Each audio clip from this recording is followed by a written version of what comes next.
This morning, the 5 conservatives on the Supreme Court saw fit to reject the freedoms of Muslims trying to visit, work, or live in the United States.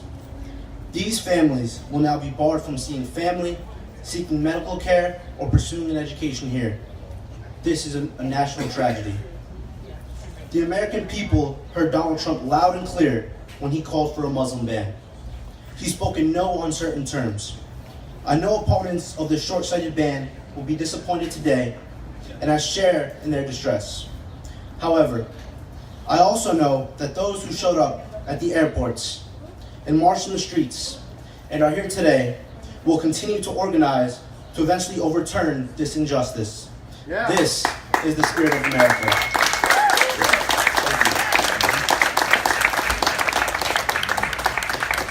Thank you very much, sir. We appreciate those words.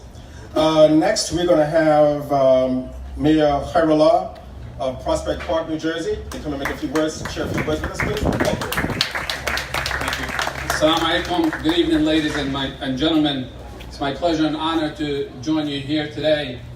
27 years ago, I was that immigrant that came to the United States. 10 years later, my community honored me with the ability to represent them, representing thousands of my fellow citizens because of the liberties that are offered to us by our Constitution. Today's shameful United States Supreme Court decision that was aligned along party lines is a step in the wrong direction, as far as I am concerned. Just because now it's the law of the land doesn't make it right. America is great because of the millions of immigrants who came to the United States since its inception, who brought talent and entrepreneurship and made our country great. It is not because of a certain race or a certain religion, it's because of the people from around the world that made it great. So today, I call on all elected officials who have a moral conscience to stand up against any possible backlash against all minority communities and immigrants, and to speak against the Supreme Court decision. And also, I ask all the youth, it is time to take our country back. Run for office and take these people out. Thank you and God bless.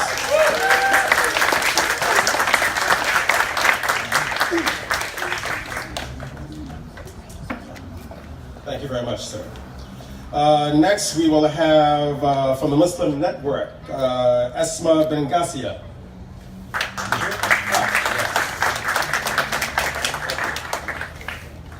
Assalamu alaikum wa rahmatullahi wa barakatuh. May peace and blessings be upon you all.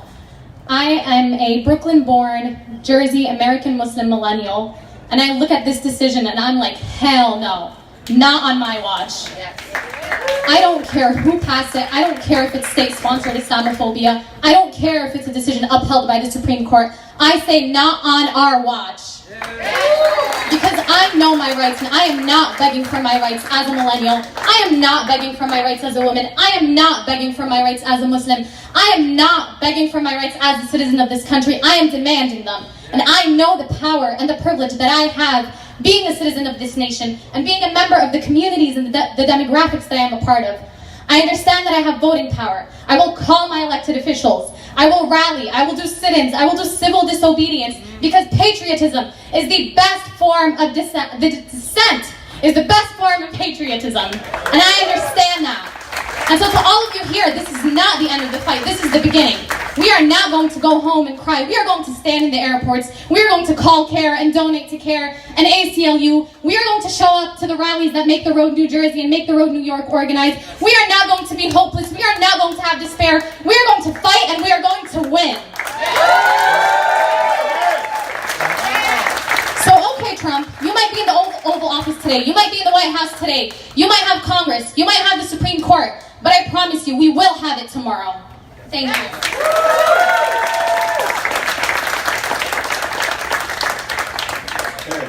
Okay, now we're fired up. Okay, next we're going to have Brother Asad Akhtar, who's a freeholder from the Board of Chosen Freeholders of the County of Passaic.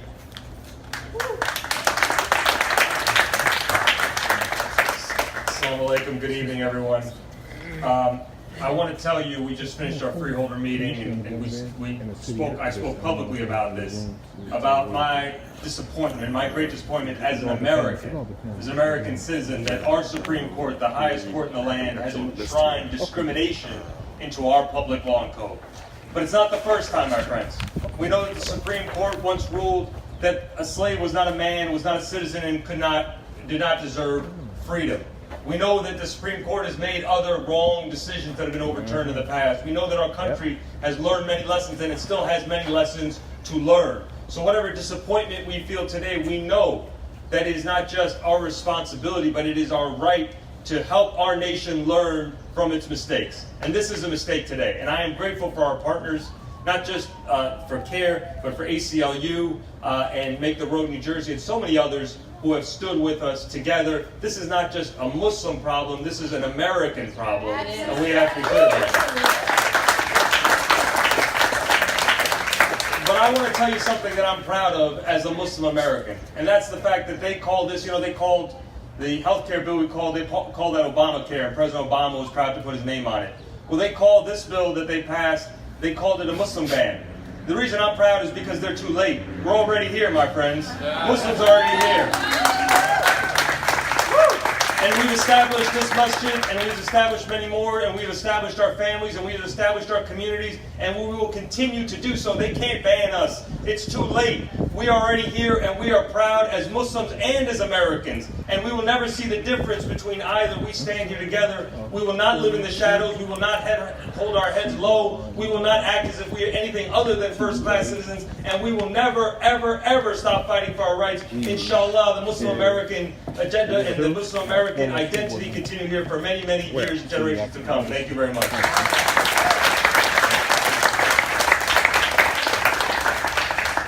Thank you very much, my brother. Do we have a representative from the ACLU here who was speaking? Yes, you didn't get your name here. I'm sorry. No, I'll introduce myself. Okay, introduce yourself and share a few words with us. Thanks so much. All right. Well, how do I follow all of the wonderful speakers here today, especially because I didn't know I was going to be speaking. But first of all, my name is Amol Sinha. I'm the Executive Director of the ACLU of New Jersey. There are people in power today who think they know what it means to be American. And unfortunately, many of us around here don't fit the bill. It is up to us to say what it means to be an American. It's up to us to define our identity. It's up to us to redefine our American roots and our American ideals. It's important to note that today's Supreme Court decision said that the president has the power under the Constitution to do what he did. But guess what? The people are more powerful than the president.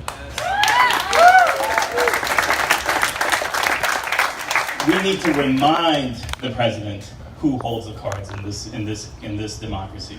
We need to remind the government that the people together are stronger than any idea, than any one discriminatory action, than any Supreme Court ruling. And we're going to do that. So together with CARE, with the ACLU, with Make the Road New Jersey, with all of our friends across the Muslim congregations across the state, with faith-based groups across the state, we are going to get to the streets. We're going to petition. We're going to make sure that we vote people into office in November. We're going to make sure that we're going to litigate, because that's what we do best at the ACLU. We're going to litigate. We're going to figure out policies that help us and make sure that we redefine together what it means to be an American and not stick to the Oval Office's agenda. So thank you very much for having me, and thank you for this wonderful time.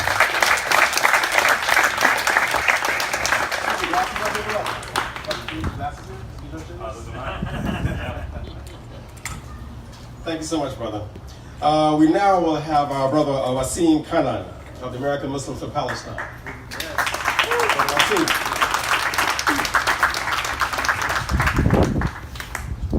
Assalamu alaikum. I'd like to start off first and foremost by thanking all allies standing with us here today. Please, please give them a warm round of applause.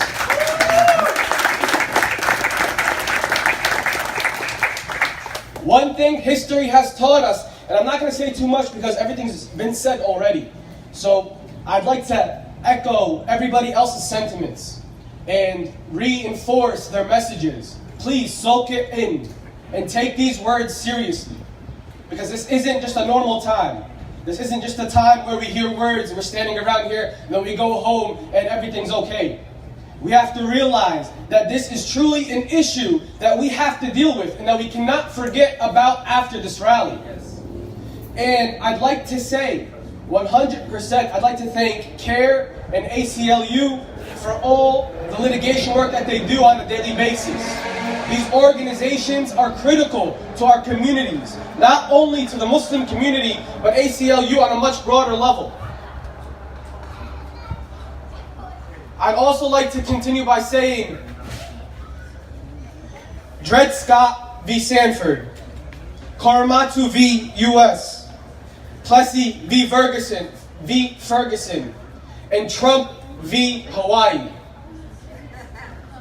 These are Supreme Court decisions that have failed the American people.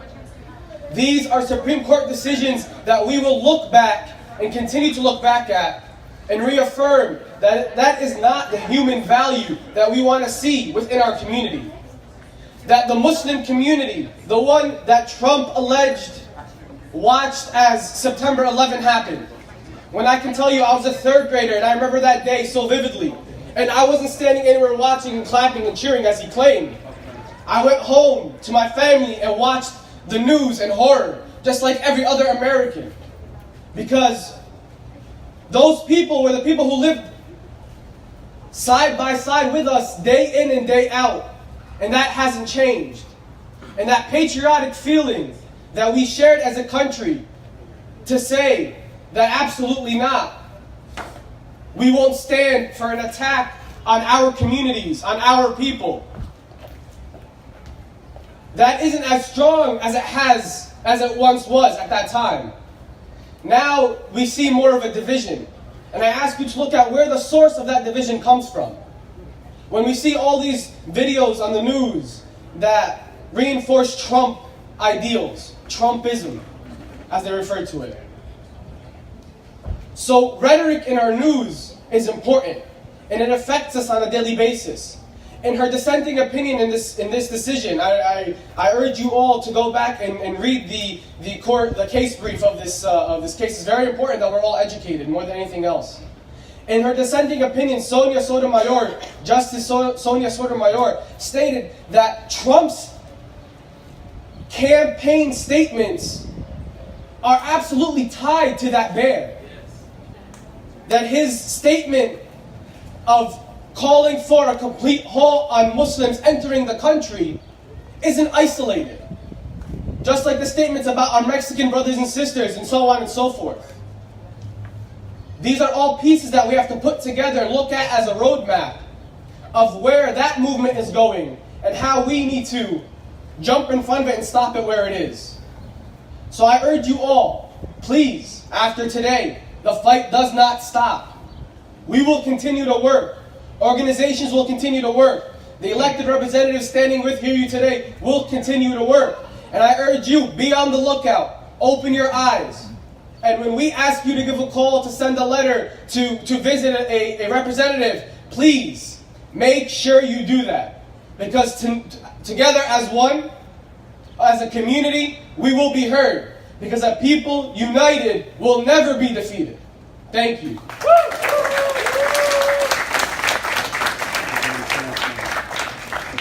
Thank you so much, beloved brother.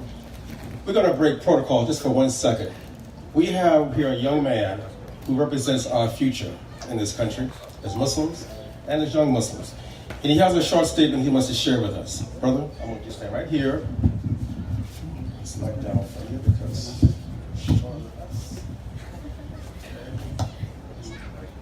Say your name. Assalamu alaikum, brothers and sisters. My name is Ibrahim Askam. And what I wanted to say here is that kids can also make a change. As that man said, people are better than the president. So we're going to keep protesting until everything's right. Assalamu alaikum.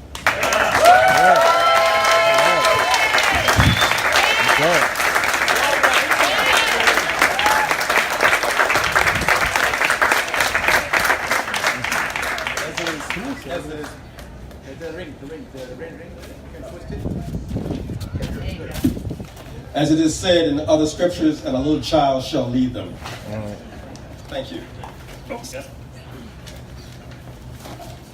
Okay, next and last but not least, we're going to have Corey Teague, who's a former school board member of Patterson, to share a few words with us, please. Thank you.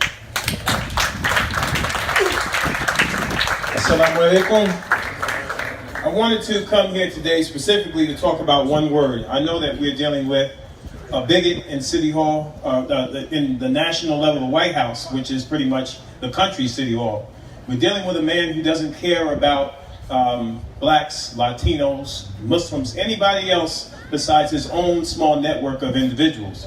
But the big word today is midterms. Why am I saying midterms? Because November 6th is the midterm election.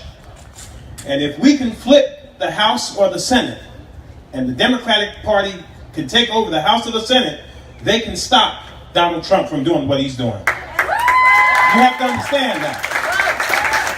Now, we can rally, we can march, but we got to get the people to the polls. The reason why I'm saying that is because after they passed that ridiculous Muslim ban, or they gave him credence to continue, under the radar, they passed another thing where they redistricted some of the polling sites and some of the district lines in Texas and other areas in terms of voting. So now they've given southern states the opportunity to disenfranchise voters once again. And if you think that it's only going to be Texas and it's not going to be spread abroad, think again.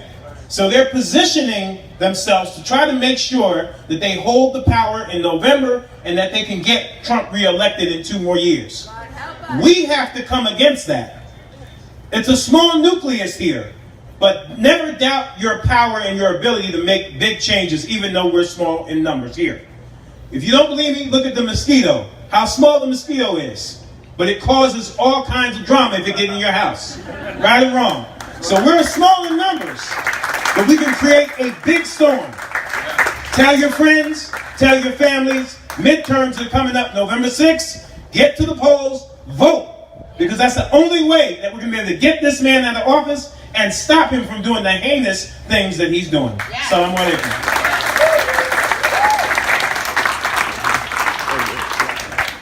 Thank you very much, beloved brother. We're going to ask for Sister Esma Bengasia to come back to the podium again to lead us in a rally with you and your other friends and colleagues, inshallah.